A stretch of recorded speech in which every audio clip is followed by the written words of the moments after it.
like and subscribe to experience the real horror. Turn on the bell button for more.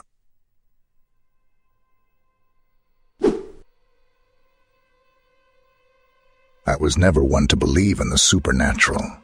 Ghosts, demons, and all that spooky stuff were just tales to scare kids around campfires. My world revolved around technology, codes, and screens.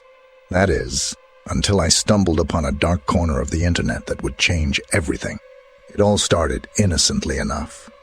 I was part of a tight-knit group of friends who shared a passion for tech and online adventures.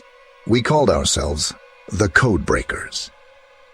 One night, as we delved into the deepest corners of the web, we stumbled upon something that sent shivers down our spine. An online community known as the Dark Web Ritual. The Dark Web Ritual was a sinister gathering of individuals who believed in using Ouija boards for disturbing and deadly rituals. It seemed absurd at first, but the more we dug, the darker it became.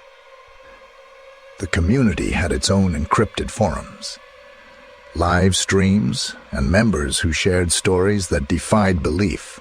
Intrigued and foolishly fearless, we decided to infiltrate this macabre group.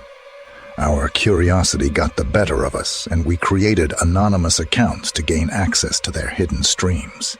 The first time we tuned in, we watched in disbelief as a young woman named Eliza, with a Ouija board in front of her, communicated with entities from another realm. The chat was filled with cryptic messages and emojis that we couldn't decipher. It was eerie, to say the least. Eliza's face contorted in fear as she asked her questions, and the planchette moved on the board seemingly by itself. We had stumbled upon something that was far more real and terrifying than any of us had ever imagined. The more we watched, the more we realized that these rituals were not just for show. They were deadly serious. One by one, Eliza's fellow community members began to disappear. Their profiles went dark, and the chat room was filled with whispers about the final ritual. It was a chilling phrase that sent chills down our spines. As days turned into weeks, we kept a close eye on Eliza's live streams. She was the last one remaining from the group. The atmosphere grew more and more ominous with each passing day. It was clear that whatever entity she had summoned through the Ouija board was growing in power, and it demanded something in return. One fateful evening, as we watched Eliza's stream, she began to perform the final ritual. The chat room exploded with frenzied activity, and we couldn't tear our eyes away. Eliza had lit candles, drawn cryptic symbols on the floor, and placed the Ouija board at the center. The air felt charged with an otherworldly energy. Eliza looked directly into the camera, her eyes wide with terror. "I have to do this," she whispered, her voice trembling. With trembling hands, she placed her fingers on the planchette, and it began to move, spelling out words in an ancient, forgotten language. Suddenly, both her eyes started bleeding, and the screen went black, and a deafening silence filled the room. We frantically refreshed the page, but the stream was gone, and so was Eliza.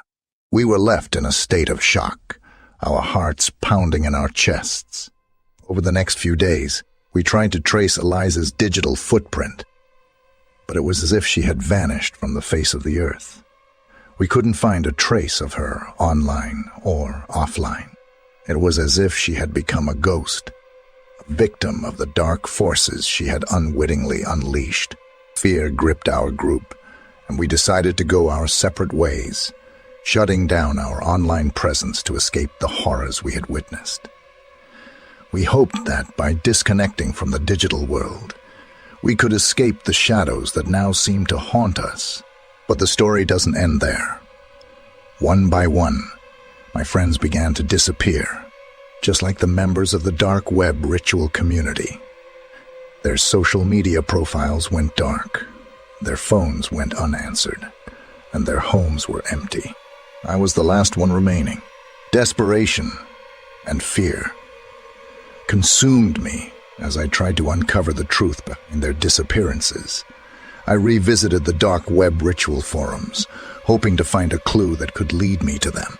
It was then that I received a chilling private message. It was from Eliza, or at least someone claiming to be her. The message was simple but sent a shiver down my spine. You watched, you know. Now it's your turn. My heart raced as I realized that the darkness had found me. I went into hiding, disconnecting from the digital world entirely. I changed my identity, moved to a remote location, and lived a life off the grid. But the feeling of being watched, of being pursued by an otherworldly presence, never left me. And now, as I write this account, I can feel it closing in. The shadows in the corners of the room grow darker, and a cold breeze sweeps through, carrying with it whispers in an ancient, forgotten language. I know that my time is running out, and I can only hope that my story serves as a warning to others. The dark web ritual is real, and its horrors are not confined to the digital realm. It reaches out, seeking those who dare to delve into the unknown, and it demands a price that no one should ever be willing to pay.